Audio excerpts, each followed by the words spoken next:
কবিতাটি যখন কোনো একজন পলিটিক্যাল পারসন, যারা রাজনৈতিক বক্তা, রাজনীতির মঞ্চে বক্তব্য করেন, তাদেরকে যদি দেওয়া হয় এই কবিতাটি, এভাবে বলবে, ভাইরা আমার, ওই দেখে যাই তাল গাছ, ওই আমাদের গা।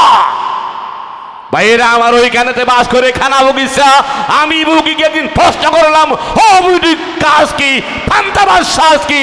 তখন বুকি খাইন্দা খাইন্দা কই, ফান্তা আমি খাই না, পুঁটি মাছ পাই না, একটা যদি পাই অমনি ধরে কাবুস কুবুস সাইজের হাটে নেবে।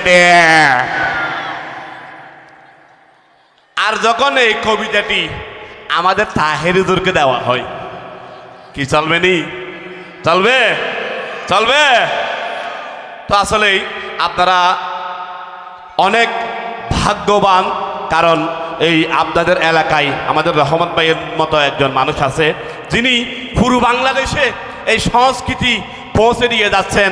তার জন্য দোয়া করবেন, আহ্বান শিল্পী প্রতিষ্ঠানের দোয়া করবেন, প্রত্যেক ইসলামী শিল্পীদের জন্য, অভিনেতাদের জন্য দোয়া করবেন, ঠিক কিনা? কারণ